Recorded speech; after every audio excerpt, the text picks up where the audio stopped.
Hi everyone. Sorry, everything seems chaotic around me right now because we're preparing for the big storm coming, Milton. But I wanted to go ahead and get this posted for you. This was a police telephone interview with Tyler Wallace and his wife Tatiana, Madeline Soto's biological father. And I just wanted to let y'all know that there are some kind of long periods of dead silence, and that is sections that were redacted. I couldn't do anything about that. And I also know that the sound quality isn't perfect. I did my best. So if that's bothersome to you, that's pretty much how I received it. So I did what I could do. But that's it. Go ahead and give it a listen, and we will discuss it probably later this week when I am, done prepping for the hurricane, and hopefully it would have passed and we don't experience too much trouble from it. But, we'll see. The date is March 11, 2024. The time is 2:02 p.m. It's a reference case number 24001896.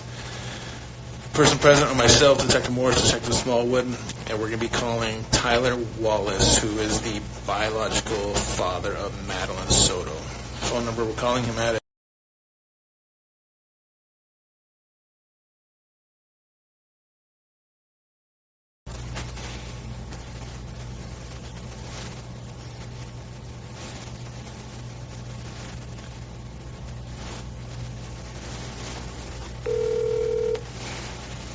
Hello? Hi, is this Tatiana and Tyler? Yes. Okay. Once again, appreciate you taking my call this afternoon. So as you're well aware, I got myself and my partner here, Detective Smallwood. We are working the case in reference to Madeline. Yes. All right. So I know, Tatiana, you're not biologically involved, but Tyler is. So I'm going to ask a majority of my questions. I need him to answer instead of you. Is that okay? Okay. Okay, perfect. Tyler, can you spell your first and last name for me? Yes, sir. My first name is Tyler, Tyler. Okay. My last name is Wallace, Wallace.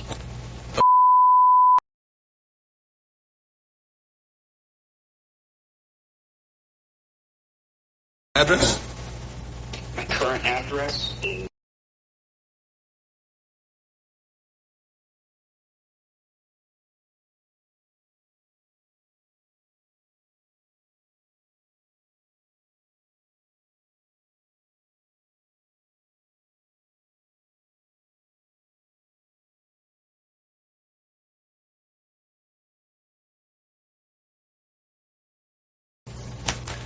Okay. And your telephone number?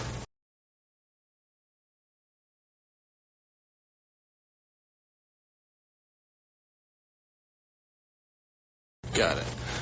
Okay. So once again, first of all, I want to express our condolences to you. Thank you, sir. I know it's a difficult time for you and everybody else that's involved. So some of these questions may be difficult for you to answer, but I want you to do the best you can, okay? Yes, sir. All right. So, Tyler, you are Madeline's biological father. Is that correct?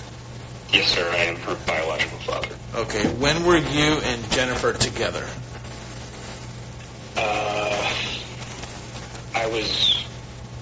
Are you asking our physical time or like relationship time? Yeah, relationship time. We dated when I was 16. I believe we were together for roughly 3 years. And then we ended up having an encounter in 2009 from which Maddie was born. Okay. We were not together at the time. I was with my wife. We were engaged. Well, we weren't engaged yet, but it was around that time. Got it. Okay. Were you in Florida here, or where were you guys at? I was at the time of our dating, so when I was 16 years of age and such. We would have been in Florida around Orlando and Kissimmee. Okay. I was living with my parents at the time. She was living with hers. At the time of our second encounter in 2009, I would have been stationed, I believe, in Baltimore, Maryland, doing training, and then in Kings Bay, Georgia Naval Base is where I was stationed for my duty station, and I encountered her there. Okay. Did she live up there or just come to visit? How did that come about? She was visiting.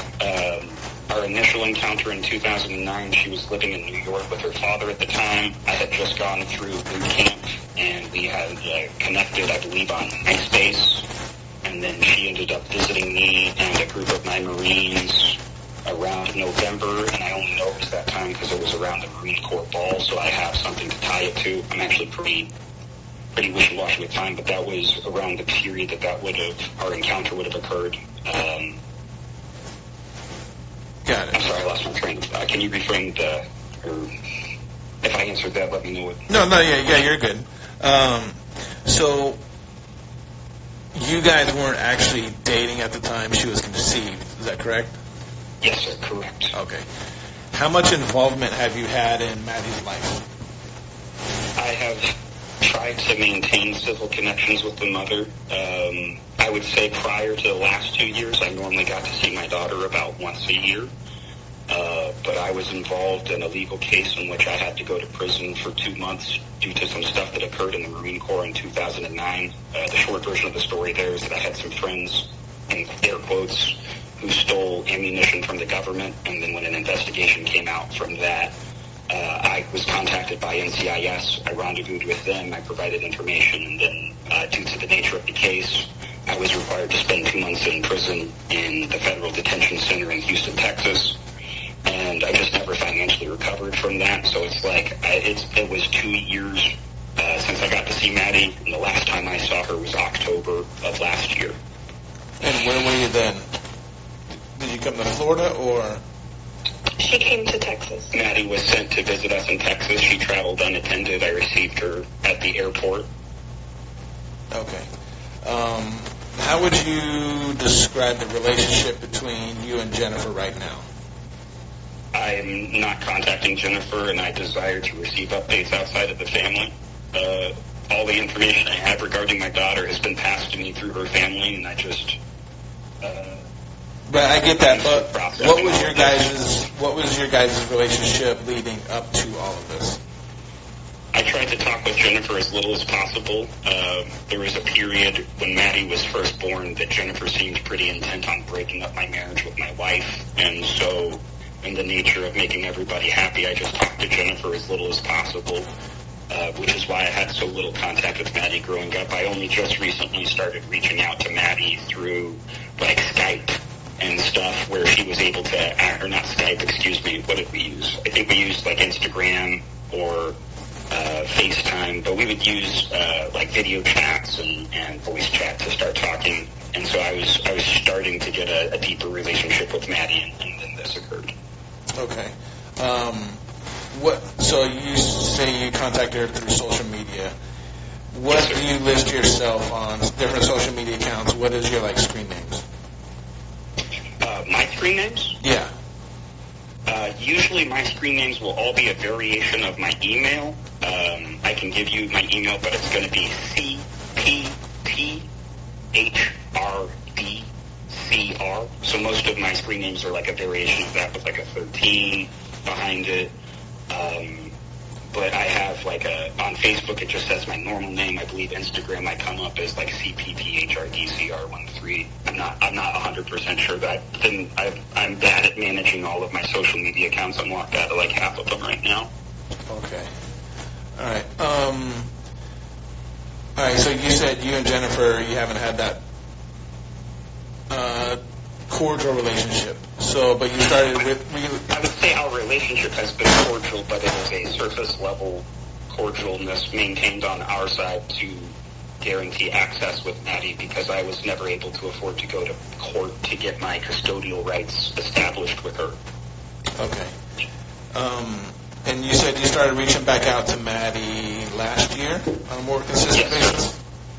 Yes, sir. She was coming up on the age of 13, and so the last time I had stayed when she had visited us in October, I was basically talking to her about how she would feel about coming to live with us in Texas, if that was something she would be interested in, and she expressed that she would be interested, but she didn't say why or what. We just kind of left it at that, and it was something I was going to talk to Jennifer about, but just hadn't yet. Okay. How was Madeline when she come to see you in October? She seemed to be in very good spirits, but a thing I kept saying was that I don't know if this will make sense to you, but I can give you the context if you need it.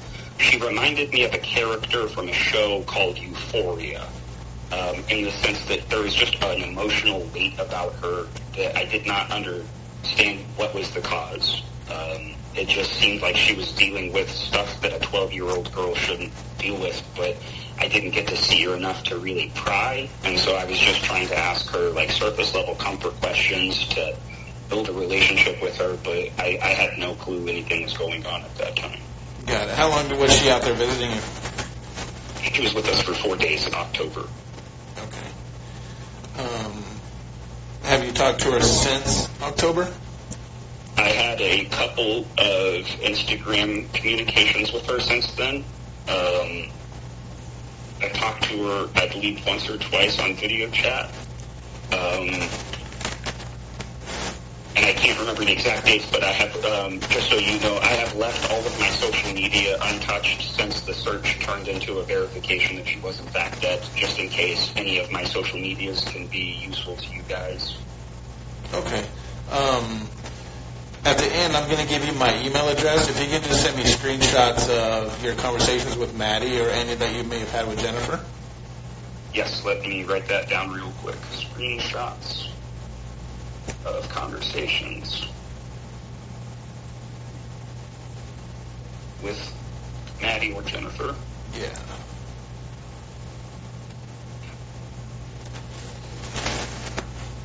Is there anything in specific you're looking for? Nope, just all your conversations. That'd be great. Say that one more time. Just all of the conversations you've had with Maddie. Yeah, got it. And then if you've had some with Jennifer, those as well. Roger.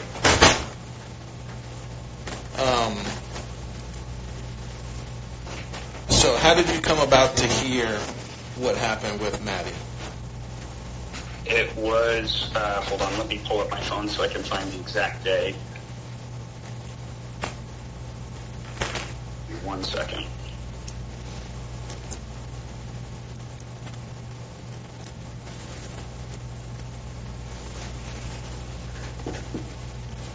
Monday, February 26th, or possibly, it was either the 25th or the 26th. I had just worked a shift in Texas, in Cypress, Texas, at my place of employment, which is Imperial Vapor Company, and the time on deck was around 4 or 5. The time on deck when I received the call was around 4 or 5 p.m. Jennifer called me and said that she had been informed by the school that Maddie never arrived at the school that day, and I asked Jennifer what she knew at that moment. She seemed distressed, but I told her, because she was trying to give me a bunch of stories about who had taken who where, and I said, I don't care about details right now. I need to know what you know. Where is Maddie? She did not know. And I said, how long has she been missing? And she said, since this morning. And then I said, okay, I need you to get in contact with the police department if you haven't already, and I would like you to continue to update me. And then she said, okay. And then she had mentioned that it was her birthday, and then when Jennifer and I were talking, I had started to mention the statistics of things like sex trafficking in Florida. I know that Houston and Florida are high on sex trafficking, so I was throwing out scenarios of what we should be looking for. Did somebody grab Maddie? Was there videos out there? Could we see footage? And Jennifer was, I believe, writing some of this down. I don't know, but she was trying to, it appeared she was giving me whatever details she could.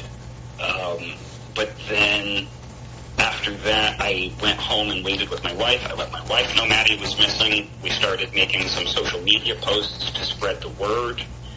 And then on about day 2 or day 3, I just couldn't wait anymore in Texas. I felt really hopeless. And so I let Tati know that I was going to drive down to Orlando, Florida, which I did. I drove to Orlando, Florida, and I'm not sure which day I drove down. It was the 3rd day after I found out, though. And I stayed with my friend Lynn Bradshaw, who is like a lifelong friend of mine. He lives about 20 minutes away from the area where Maddie was taken. I can pause now if you have any questions, or I can keep going. No, you keep going. It's fresh in my mind, though. Yeah, keep going. So at the time when I arrived at Lynn's, my initial first thought was, I'm going to fucking go out to the last known GPS location. Jennifer had sent me like a pin or a GPS location of where Maddie's disappearance would happen.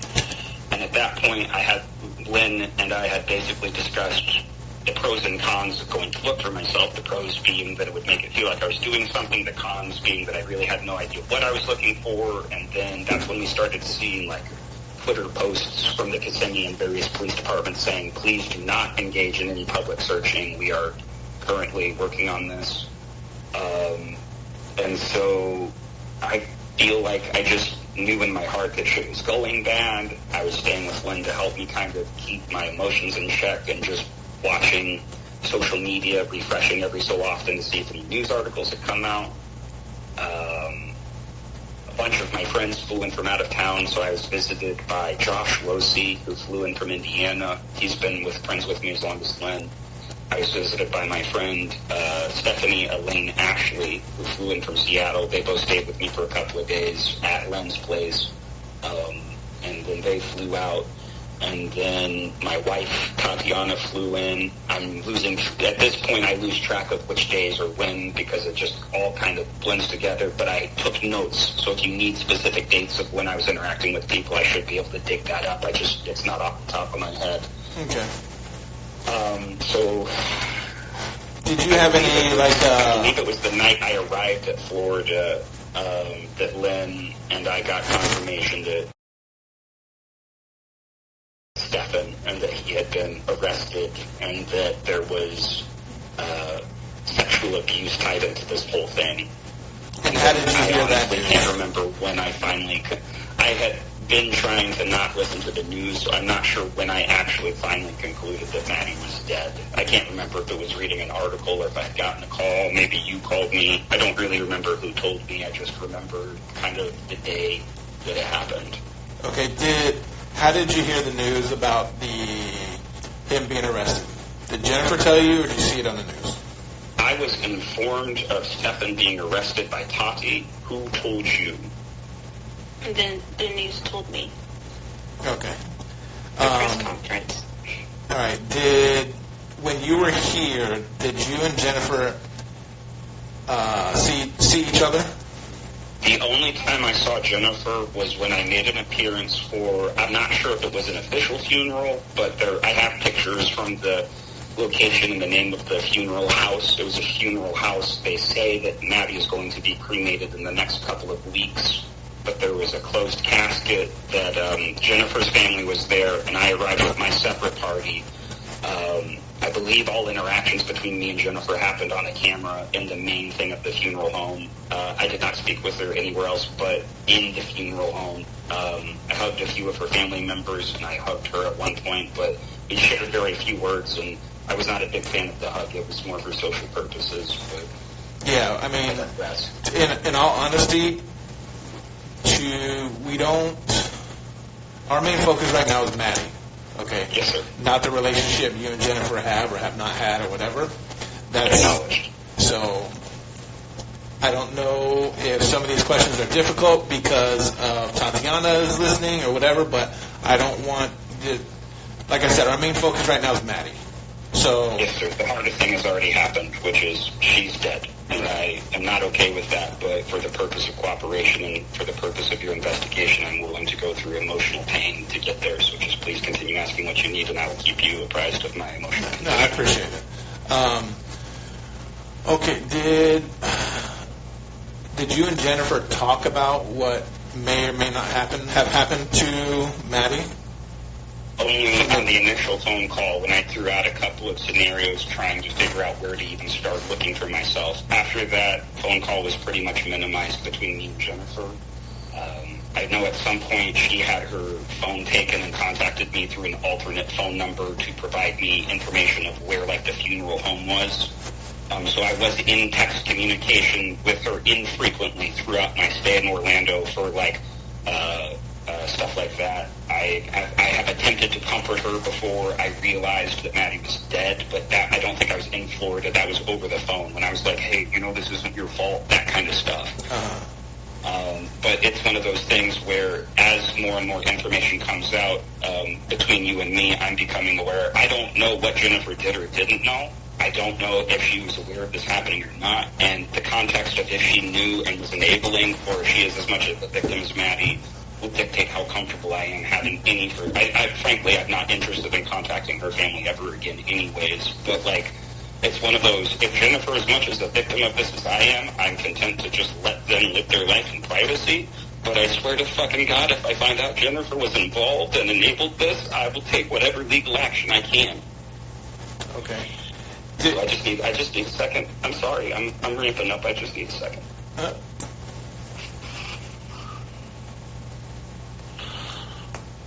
Okay, I'm sorry. That's okay. Do you think it was normal for Jennifer to call you when she went missing? Or did that seem kind of out of the blue because you guys haven't had much communication? Jennifer almost never tells me anything. I think the only reason she told me is because she realized that I was going to find out eventually. Okay.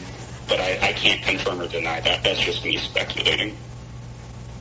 Okay. Has she told you in the past what any issues that Maddie may have had or has not had, like parenting stuff? Or? About 2 years ago when I was in prison is when I heard that Maddie had received a diagnosis for autism, which is something that I always thought that maybe I dealt with, autistic traits that I have. And the short version of the story here is I believe my daughter did not have autism, and I believe I don't have autism. I believe we have autistic traits that are symptoms of PTSD.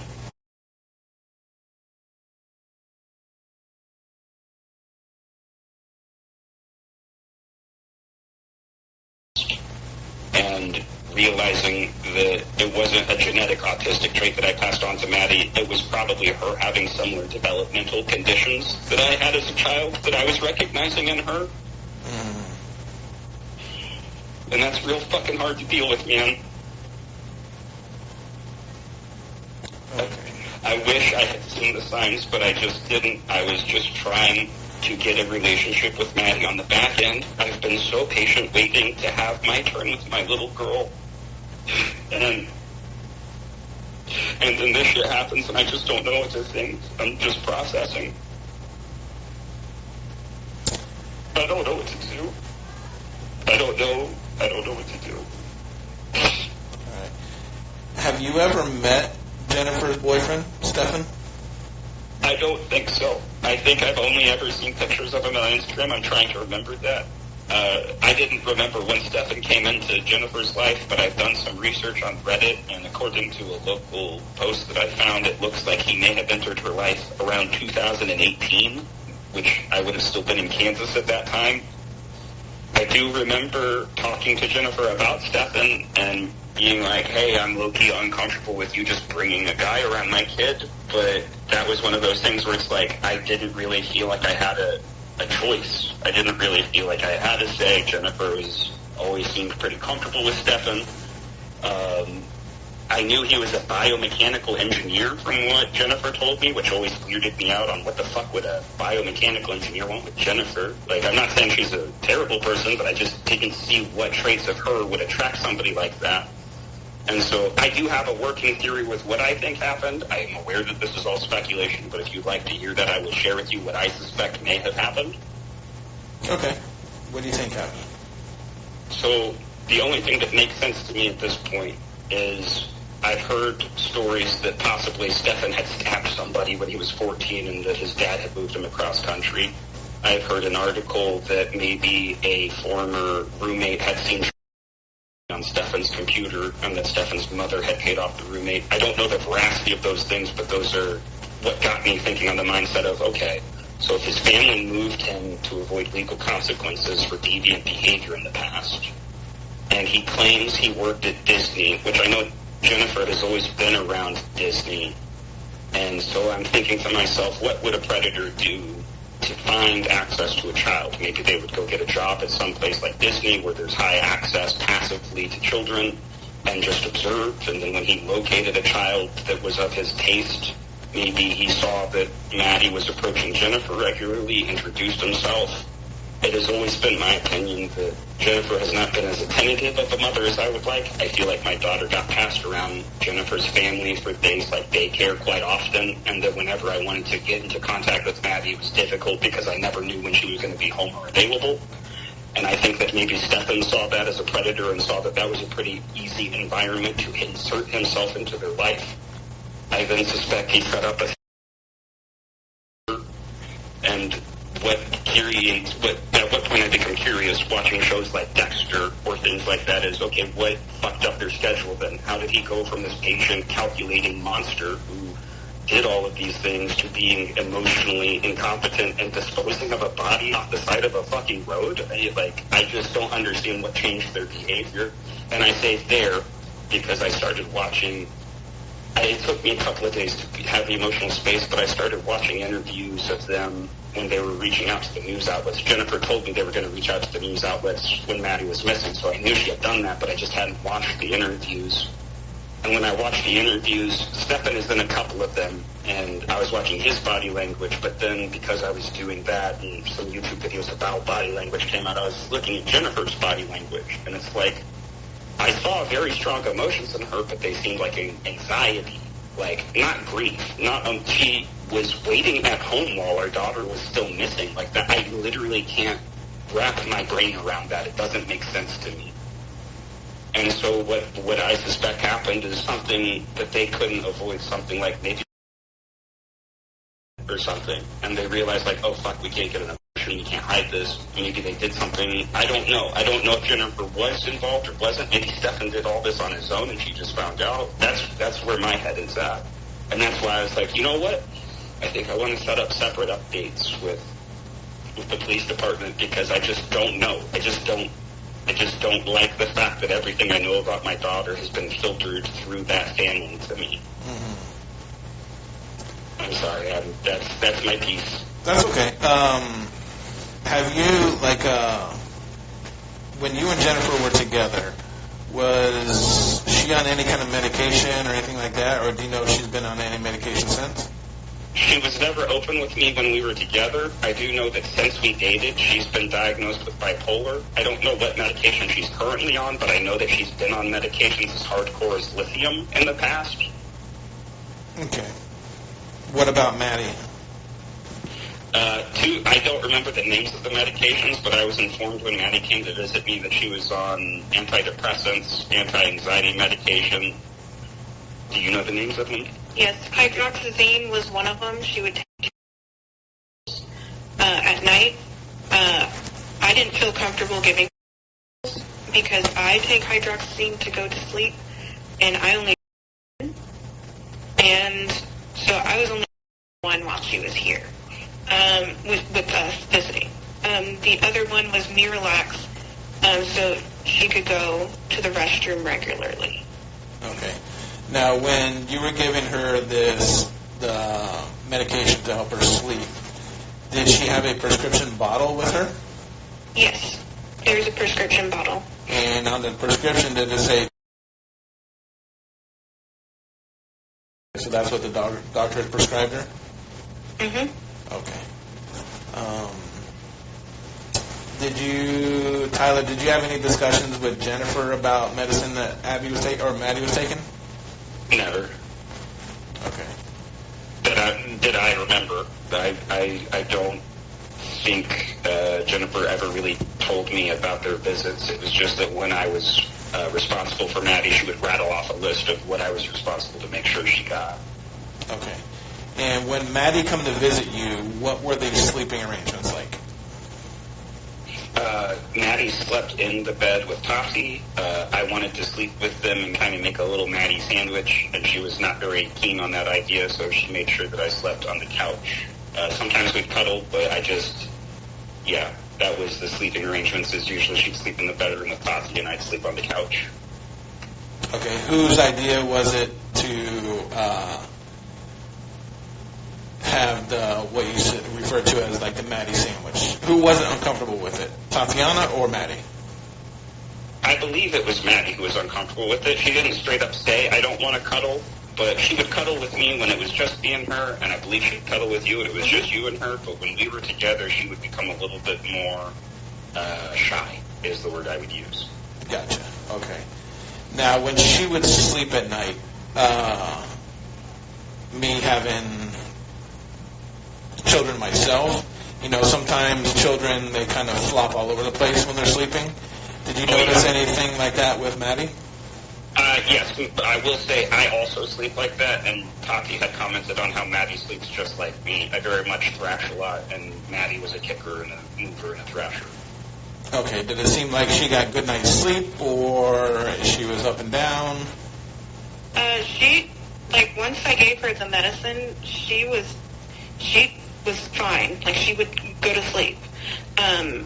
Without the medication, she was more like me, though, where insomnia would set in, and in the evening our emotions would... She literally told me one night, I'm so sorry, my medication is wearing off. I'm having big mood swings. They're crazy. And so, yes, I'd wake up with, like, an elbow in my face.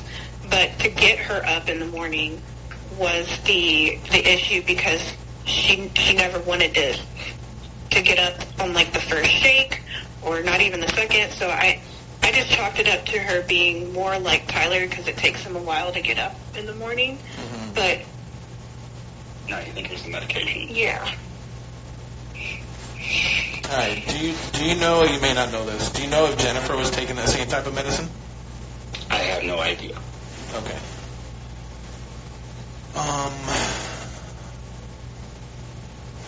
Does she talk about her relationship with Jen and her relationship with Stefan?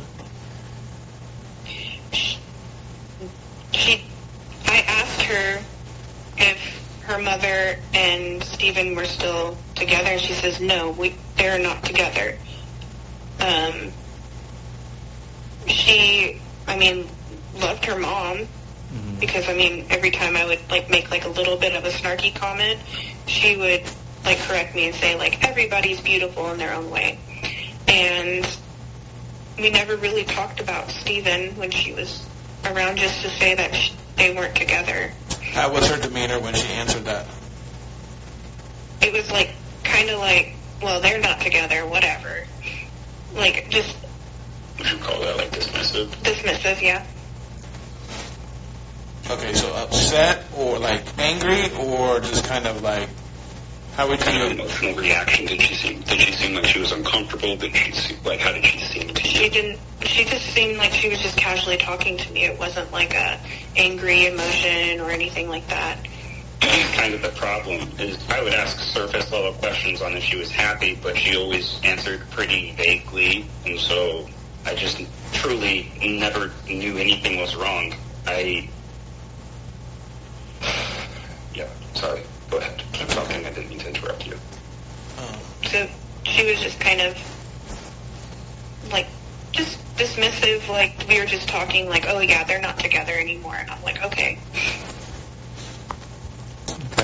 I know hindsight is 20/20, and you guys kind of only had a couple interactions with her yearly. But did you see any change in her personality over the last couple years? Do you anything that stands out? I felt like the last time we met in October was the only time we ever really saw each other, is how I would describe it. I'm being metaphorical when I say I saw her for the first time and she saw me for the first time, and we really felt like we connected. Other than that, it's always been she hasn't felt like I'm sorry, this is just father talk, but it's I've been watching her grow, but she hasn't felt like a whole person with her own questions and curiosity and motivations until the last time I saw her.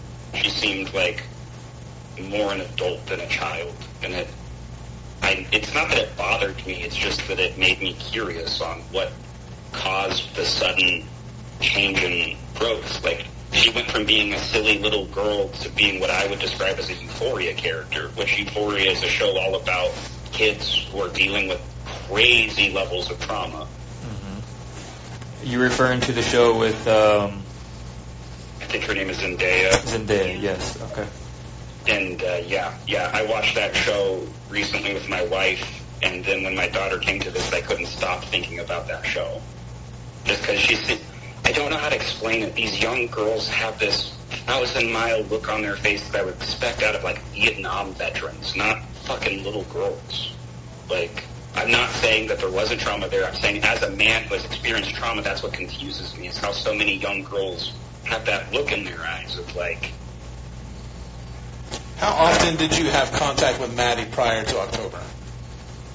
How often? It was infrequent, unfortunately. I struggle with ADHD, and so did Maddie. And what that looks like for us is really bad time blindness and realizing you haven't talked to people for months and then reaching out awkwardly and trying to. I mean, I would text her. How often would you text her? Regular communication. And earlier in Maddie's life, Jennifer used to give me really big issues about that. And then I thought Jennifer was growing as a person because I couldn't tell you when, but sometime halfway through Maddie's life, Jennifer just became a lot less judgmental and mean about it. She was just like, hey, I get it. You have stuff going on. We have stuff going on. And so I felt like that was us getting close. Like, I felt like that was Jennifer understanding us more at the time, but now I'm curious.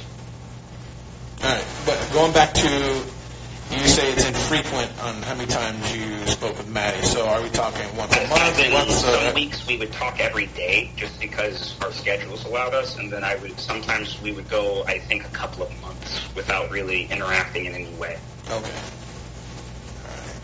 And that was pretty typical of our relationship. Just very high intensity communication for a time, and then kind of dormancy. Gotcha. Okay.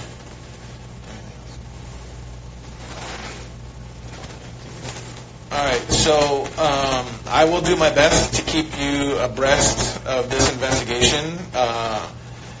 Whatever information I share with Jennifer, I will share with you. This is a pretty high-profile case, as you can tell by it's made national news and stuff like that. So the stuff that we release is going to be very minimal. And it's not to say anything against you and or Jennifer. It's just when we do these types of investigations, we keep a lot of stuff close-knit just because you have, if you want to quote-unquote, armchair quarterbacks that look into these things, and we don't need that happening. So, acknowledged. That's exactly why I stopped coming up with my own scenarios and wanted to reach out to you, as I realized I was myself joining in on the armchair quarterbacking, and that is very much not what we want to do in this situation. Yeah. So you may hear from me on a daily basis, or you may hear from, it may be a few days or a week or so before I contact you again, okay? Completely understood, sir. Thank you. All right. Do you have any questions for us that we might be able to answer for you? Give me a minute to think. I'm sorry. You may ask whatever you have. Would it be possible we could reach out to a victim service advocate? Yes, I will take your number down, and I will have our victim advocate reach out to you. Okay, because the press is kind of getting to the point where they're contacting us every day. So my question to you is, I was, until recently, physically in Orlando. I was originally going to try to make myself physically available to you guys, but frankly, the emotional weight was tearing up my friends' lives, too. This is really heavy shit, and I'm just trying to take care of my family and myself. So my question to you is, do we need to be ready to come down there at some time, or are we trying to kind of make our way back to Texas at this point? I don't know what I should be doing in this case. Yeah, you can go back to Texas. If we need you, or if we need to become face-to-face with you to gather more information or something like that, we will make a trip out to see you. Okay, outstanding. In the meantime, would it be acceptable behavior if I were to, say, travel to visit my parents in Kansas, or is that something you would advise against at this time? No, absolutely. My parents Go ahead. haven't been able to come down to Florida to grieve with us, so that was kind of my, like, not this week, but in a month I intend to visit my parents in Kansas. Should that be acceptable? Yeah, absolutely. Okay. As for the press, I know you said the press has been contacting you. Once again, you're adults. I can't tell you what or what not to do. Only thing I can With do. anybody at this point in time. We'll talk with victims advocates and legal representation to figure out if that's in the case's best interest at any point. But I have no horse in this race. I'm content to just stay off of the pages and grieve in private. Okay, so what I would do though is any press that reaches out to you or something like that, if you do not want to talk to them, you can always defer them to our police department, and our public information officer will handle all those I requests. appreciate that. I will direct any further people that reach out through you guys. Okay.